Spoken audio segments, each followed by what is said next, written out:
Et si je te disais que la main d'Allah frappe parfois là où les puissants se croyaient invincibles, que ferais-tu si tu voyais un dirigeant arrogant vaciller sous les yeux du monde entier?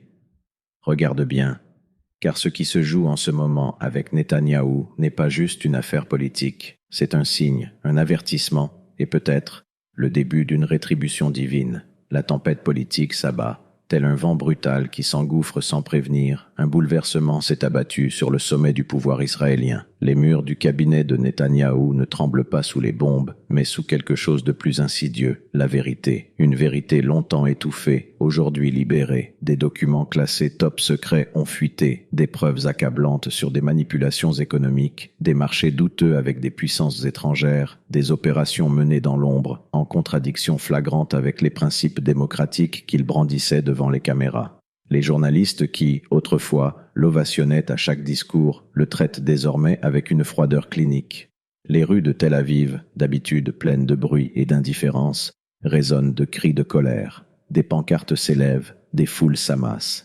Et au cœur de cette tourmente, Netanyahou reste cloîtré, selon des sources internes, refusant tout contact avec la presse. Un homme qui dirigeait d'une poigne de fer devient une silhouette tremblante, fuyante. Tout s'effondre. Ce n'est pas qu'un scandale politique, c'est un séisme moral. Car lorsque le pouvoir n'est plus porté par la justice mais par la peur, il suffit d'un éclair pour tout embraser.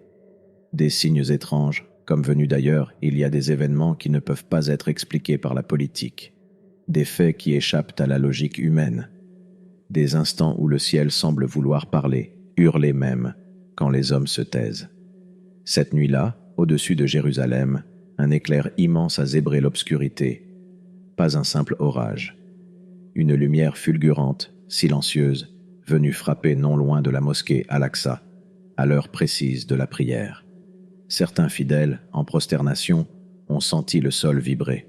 Et dans le silence qui a suivi, une seule pensée a traversé les cœurs. Est-ce un signe? Même des rabbins, peu enclins aux spéculations, ont murmuré des avertissements. Quand l'homme provoque trop le ciel, c'est la nature qui commence à répondre.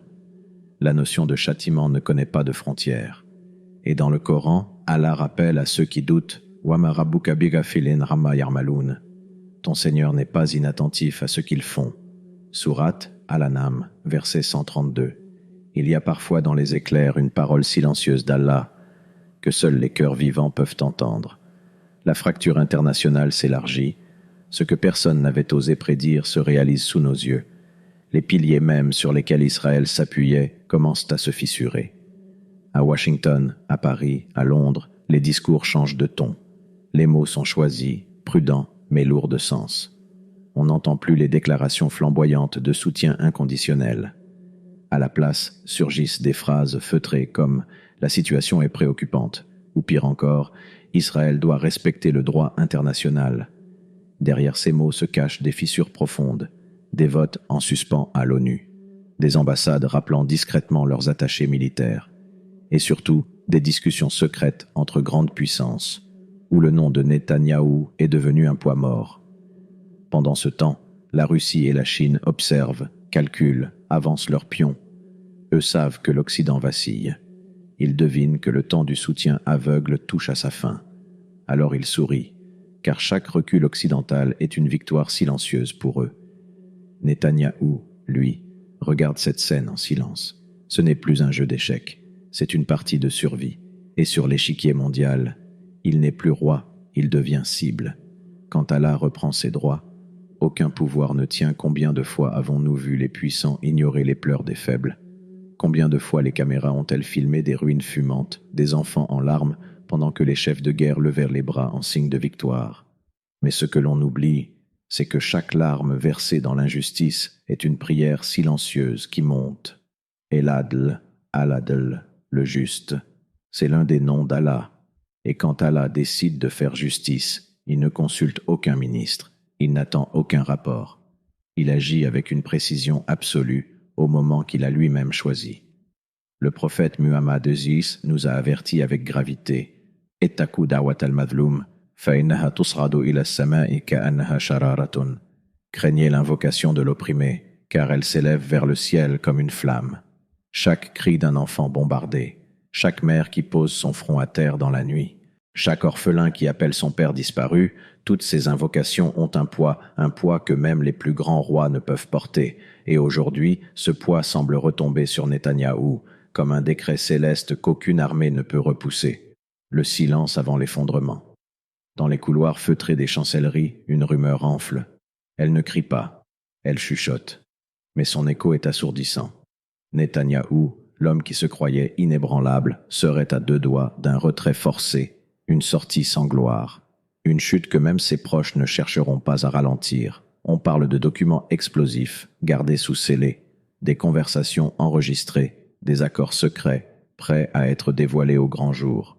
Et déjà, dans les coulisses, certains de ses fidèles alliés désertent. Ils l'abandonnent, un à un, comme on quitte un navire qui prend l'eau. Le visage que l'on voyait jadis à la tribune de la Knesset, sûr de lui, entouré de flashs, semble aujourd'hui rongé par la peur.